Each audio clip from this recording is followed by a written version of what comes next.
Good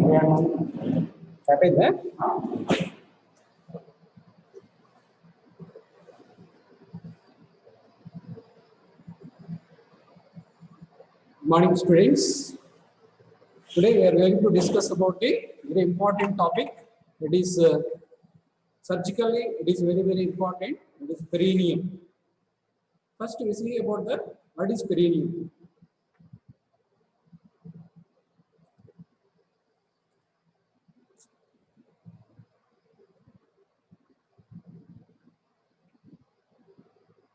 Okay, the perineum includes all structures which occupy the pelvic outlet and lie below the pelvic diaphragm.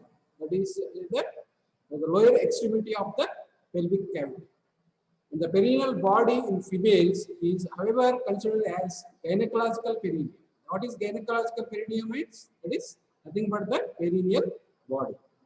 Why are you supposed to know about the perineum? Because the perineum is a very narrow area, but it contains very important structures. Because of this reason, as a knowledge of the perineum, especially the anatomical knowledge of perineum, it is very important to practice. Okay, surgeon, especially to the surgeon, it is very important because there are many important structures, that is blood vessels, muscles, nerves, and some other structures are also present in the perineum. Because of this reason, perineum is very important, especially for the surgeons and the gynecologists in females. Okay, gynecologists are, for gynecologists also, perineum is very important. Next, coming to the what is perineum? Okay, here you see the perineum is a diamond-shaped space. Diamond-shaped space, and in between the two thighs and below the pelvis, and here it is diamond-shaped space. This diamond-shaped space, it is divided into two triangles. That is anterior triangle, it is called anal triangle, and posterior one is anal triangle, and anterior one is urogenital triangle. Okay, and here it extends from the pubic symphysis to the coccyx, and from anterior to posterior. On both sides, it extends from the symphysis, that is ischial tuberosity to the ischial tuberosities. Okay, in between these boundaries, there is a space. This space is called perineum. Okay, and especially today we are going to discuss about the urogenital triangle. And here the urogenital, already you know about the anal triangle, that is the anal canal. On both sides there are two pouches, that is ischiorectal fossas. But in the anterior part of this perineum, it is called anal triangle. It is having complicated structure. That is why we are supposed to discuss. Okay, here you see this is the female perineum. This is the male perineum. And here in the male perineum, there is only structure, that is the root of the penis and scrotum. Okay? And between there is a scrotal, that is ridge, medial ridge. But if you take the female, there are important structures in the perineum. That is this is the clitoris. Then this is the labia minora, and within the labia minora there are two openings. That is, this is the urethral opening, and this is the vaginal opening. Okay, because of this reason, this perineum, it is very important, especially in the females. Very valuable. You see here, these are the boundaries. This is the pubic symphysis, this is the coccyx, and this is the ischial tuberosities, and this is the ischiopubic ramus. This part is called ischiopubic ramus. Okay, so here the anteriorly it is bounded by the pubic symphysis. On both sides, it is bounded by ischiopubic ramus, and laterally it is bounded by the ischial tuberosities, and posteriorly by there is one muscle, that is an imaginary line joining the two ischial tuberosities. Okay, in between these two boundaries, this is the area. This is called perineum, especially urogenital region. First, you see urogenital triangle. It is the anterior part of the pelvic outlet. Presents the following boundaries. That is, what are the boundaries? In front, lower margin of the symphysis pubis and arcuate pubic ligament. behind by the an imaginary horizontal line join the two ischial tuberosities. Two ischial tuberosities on both sides, lower margin of the ischiopubic ramus. Lower margin of the ischiopubic ramus. Okay, these are the this is the ischiopubic ramus and this is the pubic symphysis, and these are the two ischial tuberosities. Okay, here posteriorly an imaginary line, draw an imaginary line joining the two ischial tuberosities. Okay, that is the these are the boundaries of the urogenital triangle. Then what are the structures which are present in the urogenital triangle? What are the different layers which are present in the urogenital triangle? This is also very, very important. Okay, the structures which are present in this region, it is very, very important because you see there are many layers, just like our anterior abdominal wall. This is nothing but the extension of the anterior abdominal wall. This is nothing but the downward extension of the anterior abdominal wall. Because of this region, there are also layers. That is, superficial most is the skin. Below the skin, there is a fatty layer. There is a fatty layer, and then membranous layer. Already you know, in the anterior abdominal wall, skin. Below the skin, there are two layers of superficial fascia. That is, superficial layer is the fatty layer. That is fascia camphor, and membranous layer. That is the fascia scarpa. Fascia scarpa. And here it is called as fascia collis. In the perineum region, the membranous layer of the perineum region, just below the fatty layer, we call it as fascia collis. Fascia collis, and deep to this fascia collis, there is another layer that is a perineal membrane. In between the perineal membrane and the fascia collis, there is a space that is nothing but the superficial perineal pouch. Superficial perineal pouch. The superficial perineal pouch is nothing but the facial space between the superficial fascia or membranous layer of the superficial fascia and our fascia collis, and the contents of the superficial perineal membrane, and above that there is a perineal membrane. In between the fascia collis and the perineal membrane, there is a space that is nothing but the superficial perineal pouch. After that, there is another pouch, it is the deep perineal pouch, and contents of the deep perineal pouch. Then there is another layer, that is the superior fascia of the urogenital diaphragm. Superior fascia of the urogenital diaphragm. These are all the different layers from superficial to deep in this region. That is especially the urogenital triangle. Urogenital triangle. You see, this is the male perineum. Male perineum, and you see this is the anal canal, and this is the ischial tuberosities. If you draw a line from here to here, and this triangle is the urogenital triangle, and here in this area, after removing the skin, then this yellow one is nothing but the fatty layer, then membranous layer, that is nothing but the fascia collis. Then there is another area, that is a superficial perineal pouch. Within this there are muscles, that is bulbospongiosus, ischiocavernosus, transverse superficial perineal muscles. Okay, superficial perineal muscles, and some blood vessels and nerves are also present. We see later. Next, first we see about the fascia collis. What is fascia collis? The fascia collis, it is a strong sheet of fascia which stretches across the pubic arch and forms the lower boundary of the superficial perineal pouch. Superficial perineal pouch. Above this fascia collis, there is a pouch, and below the perineal membrane, in between the perineal membrane and the collis fascia, there is a space that is nothing but the superficial perineal pouch. Superficial perineal pouch. Upper surface of the fascia blends with the midline with the fascia fibrous raphe of the bulbospongiosus muscle, and this partially divides the superficial perineal pouch into two compartments. Incompletely divides into two compartments. Then attachment. What are the attachments of the fascia collis? On each side, it is attached to the lower margin of the ischiopubic ramus. Already you know the ischiopubic ramus, and behind it is continuous with the posterior margin of the perineal membrane above around the transverse perineal superficialis muscle. It goes upwards, and in front it is continuous with the dartos fascia muscle of the scrotum. Dartos muscle of the scrotum and fascia of the penis. Then it also continues as the fascia scarpa of the anterior abdominal wall. Fascia scarpa of the anterior abdominal wall. Okay. Next, what are the structures which are piercing the fascia collis? There is a posterior perineal branch of the femoral cutaneous nerve, and in the female that is urethra and vaginal canal. Urethra and vagina, they are piercing the fascia. This is fascia collis. Okay.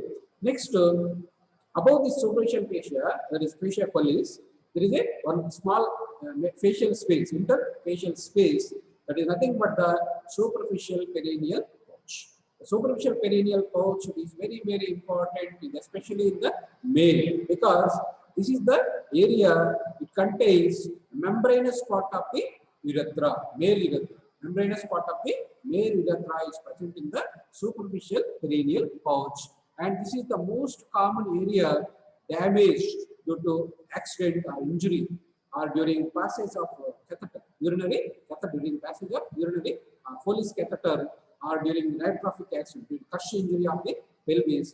There is chances for the damage to the, that is this superficial perineal pouch, especially the membranous part of the urethra, which is present in the superficial perineal pouch. Okay.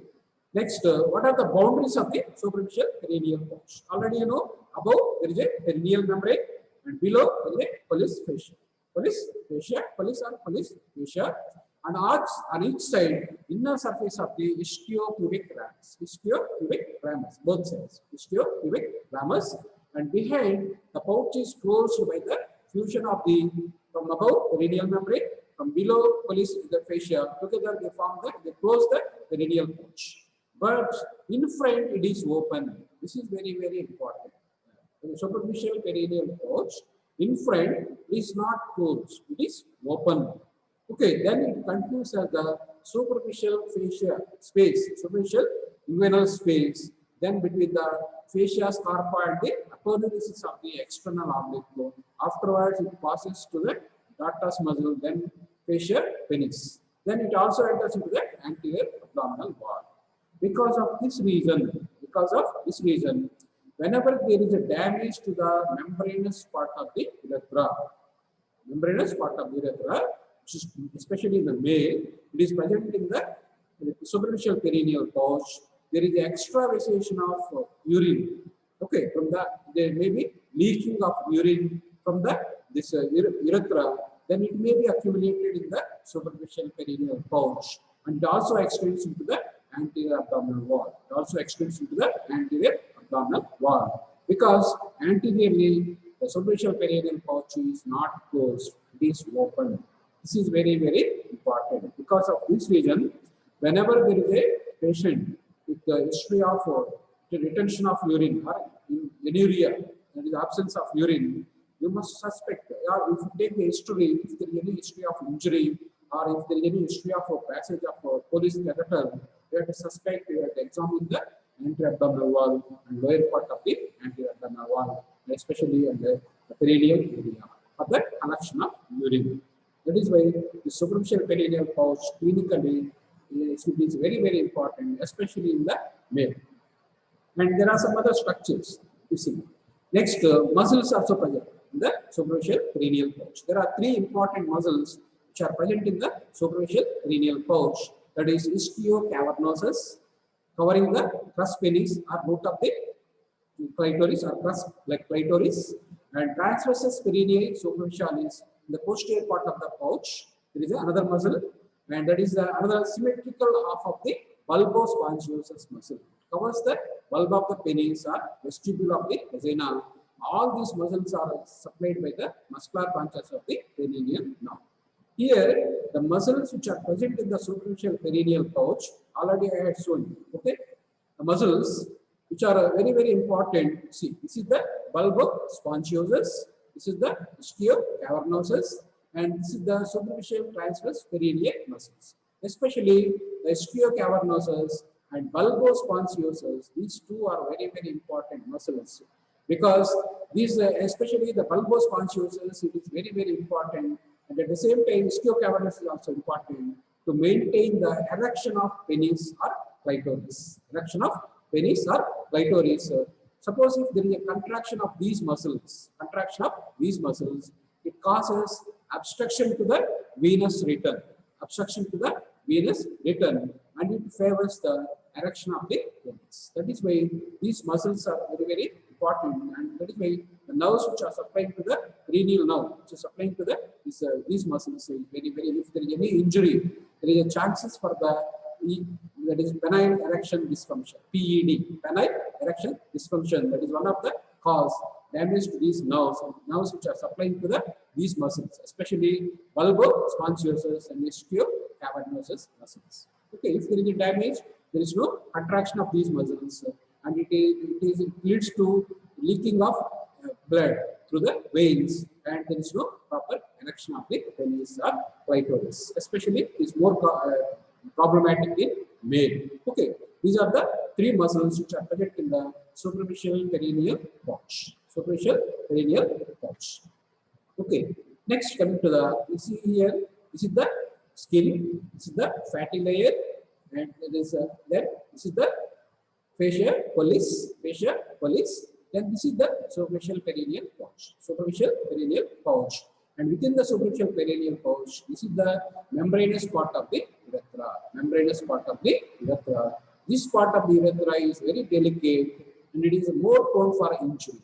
More prone for injury. That is why clinically the membranous part of the urethra is very, very important. Very, very important. And above this is the perineal membrane. Perineal membrane. So the boundaries are above perineal membrane, below fascia pollis. Okay. On both sides, this is the ischiopubic ramus. Ischiopubic ramus, it is bounded, and anteriorly it is open. It extends along into the scrotum, then into the anti-abdominal wall, and posteriorly it is closed by the perineal membrane. Perineal membrane and the pollis fascia. That is the fusion of the perineal membrane with the pollis fascia is closed. Okay. Next, you see here, this is the female. The female, the superficial perineal pouch. This is the bulbospongiosus muscle, and this is the ischiocavernosus, and this is the transverse perineal muscle. Transverse perineal muscle. Okay, and here this is the, it maintains the that is the flow of urine from the urethra. At the same time, it also regulates the movements of the vaginal opening. Okay. Next, what are the vessels which are present in the superficial perineal pouch? On each side of there are vessels, that is two posterior scrotal or labial vessels, that is the branches from the internal pudendal artery, and transverse perineal vessels, branches of the scrotal or internal pudendal artery. Okay, next nerves, there are three nerves on each side, that is two posterior scrotal labial or branches of the perineal nerve, and perineal branch of the posterior femoral cutaneous nerve. Okay, especially the perineal nerve is very, very important, because this is the nerve which supplies to the muscles. Already we discussed, that is the bulbospongiosus, ischiocavernosus, and transverse, especially these two muscles, and transverse superficial perineum.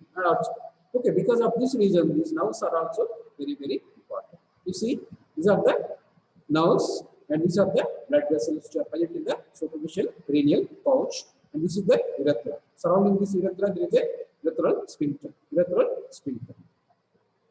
Okay, in the female, you see here, this is the female pelvis. Okay, you see, this is the skin. Then this yellow one is nothing but the fatty layer. After that, this is the fascia pollis. Fascia pollis. And then this is the superficial, that is the perineal membrane. In between these two, this is the space. This is the superficial perineal pouch. Superficial, this is the sagittal section. Sagittal section, that is the superficial perineal pouch. Next, other structures which are present in the superficial perineal pouch, that is the crus of the penis or clitoridis, and attached to the on each side of the ischiopubic ramus. Crus of the penis and clitoris. In the male, there is a crus of the penis. In the female, there is a crus of the clitoridis, and in male, bulb of the penis in the middle, on each side there is a transverse part of the transverse spongy urethra. Traversed by the spongy urethra. And at the same time, the female, the urethra and vagina is also in the midline. The bulb of the vestibule and greater vestibular glands are also present on each side of the vagina. These bulb of greater vestibular glands, they are also called Bartholin glands. Bartholin glands, these are very, very important clinically, because these are the glands which may get infected with the bacteria in females. They are present only in the females, along with the corresponding, which is component of the superficial perineal pouch. Superficial perineal pouch in the females, and it secretes the mucus, and it maintains the lubrication of the vaginal canal. And especially these bulbourethral glands, they may get infected. That they are also called Bartholin glands. Bartholin glands are these greater vestibular glands. Greater vestibular glands are Bartholin glands. They are compound alveolar glands. They are present in the superficial perineal pouch on both sides of the vagina, and they produce a mucus and lubricates the vagina. Okay, and here these Bartholin glands, they may get infected. These common glands gets infected in STDs, sexually transmitted diseases, that is gonorrhea, syphilis. But nowadays it is rare. But previously, in olden days, that is before 30 or 40 years of before, there is no barrier methods, that is condoms availability, and there is no proper antibiotics also. Because of this reason, many female community, many people, they suffered with the infection of these Bartholin glands. Bartholin glands are greater vestibular glands. Okay, that is why this is also very, very important content of the superficial perineal pouch. And here the greater vestibular gland of the female corresponds with the bulbourethral gland of the male, which is a content of the deep perineal pouch. The male, the bulbourethral gland is a content of the deep perineal pouch. It secretes the secretion and it adds the bulk to the semen. But here in the female, it is a content of the superficial perineal pouch. That is the difference between the male and female. Next, coming to the another membrane. Above the superficial perineal pouch, there is a membrane that is nothing but the perineal membrane. This is also called inferior fascia of the urogenital diaphragm. Inferior fascia of the urogenital diaphragm. It is a strong sheet of fascia which extends across the pubic arch and intervenes between the superficial and deep perineal pouches. Okay, it divides the, so above this is the deep perineal pouch. Below this is the superficial perineal pouch. So this deep perineal pouch membrane, it divides the superficial and deep perineal pouches. Above this perineal membrane, deep perineal pouch. Below the perineal membrane, superficial perineal pouch. It is a triangular in shape with its apex directed in front. In male, the perineal membrane is tough due to the attachment of the root of the penis and associated perineal muscles. Okay, it is tough in the males. That is the perineal membrane. And the attachments. What are the attachments of the perineal membrane? On each side is attached to the inner surface of the ischiopubic ramus, above the attachment of the crus penis. And in front, it is thickened to form transverse perineal ligament. Transverse perineal ligament. The transverse perineal ligament is nothing but the thickening of the perineal membrane in the anterior part. And is continuous with the superior fascia of the urogenital diaphragm around the sphincter urethrae muscle. Okay, the perineal membrane anteriorly divides into two. Above it continues as the, it goes upwards, then it continues as the superficial perineal membrane, and behind it is fixed to the perineal body, the midline perineal body, and it splits into two layers. Posteriorly, it splits into two layers. One goes upwards, that is, upper layer is continuous with the superficial fascia of the urogenital diaphragm around the transverse perineal profundus muscle, and lower layer it goes down and it joins with the pollice fascia around the transverse perineal superficialis. Transverse perineal, there are two muscles. One is profundus, another one is the superficialis. Okay, superficialis is the upper one, sorry, lower one, and profundus is upper one. Okay, then the perineal membrane. Sorry. Here, see, these are what are the structures which are piercing the perineal membrane. This is also very, very important. You see, this is the male perineal membrane. It is pierced by many structures. You see, these are the posterior scrotal arteries, posterior scrotal nerves in the posterior part, and the attached margin. This is the posterior part. This is the posterior part. Posterior scrotal arteries, vessels, And this is the posterior scrotal nerves in the posterior part, that is just anterior to the transverse perineal muscle. And along the attached margin in the middle, there are another artery, that is deep artery of the penis, deep artery of the penis, and artery of the bulb of the penis, and nerves also, that is a duct of the bulbourethral gland, duct of the bulbourethral gland. And in the midline there is another structure, that is a membranous part of the urethra, membranous part of the urethra. And just anterior, just posterior to the anterior transverse ligament, that is transverse perineal ligament, there are another two arteries on both sides, that is the dorsal artery of the penis. And just anterior to this, there is a dorsal nerve of the penis, and in the middle there is a dorsal nerve of the penis, deep dorsal nerve of the, vein of the penis. Okay, these are the structures. In the female, these are the structures which appears in the, along with these structures, in the female there are extra structures. That is, you see, the structures piercing the perineal membrane. At the base, there are two posterior scrotal or labial vessels and nerves on each side. At the middle of the attachment margin, deep artery of the penis or clitoris. At the attached margin near the apex, dorsal artery of the penis or clitoris. In the midline, urethra about 2 to 3 centimeters behind the lower border of the symphysis pubis. And in the male, duct of the bulbourethral glands and artery to the bulb of the penis on each side. That is our extra structures. And next, in the female, there is a vagina behind the urethra. These are all the structures which are piercing the perineal membrane. Perineal membrane. Okay, but you remember here, you identify the urethra is not piercing the superficial perineal membrane. That is fascia pollis in the male, because it is the content of the superficial perineal pouch. Then it goes anteriorly. It is not piercing the perineal. There is a fascia pollis in the, just like in the, not like in the female urethra. Female urethra along with the vagina, they both are there piercing the this fascia pollis, but in the male, the urethra it is going anteriorly. Okay, that is also you must remember. Okay, next coming to the above this perineal membrane, with this space, another space that is called deep perineal pouch. Deep perineal pouch. Deep perineal pouch. You see here. This is the superficial perineal pouch. Superficial. This is the pollis fascia. Pollis fascia. And above this, this is the perineal membrane. In between these two, this is the superficial perineal pouch.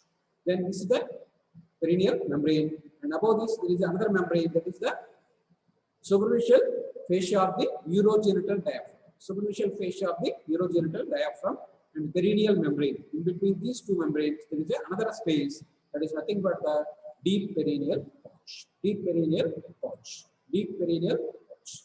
Okay.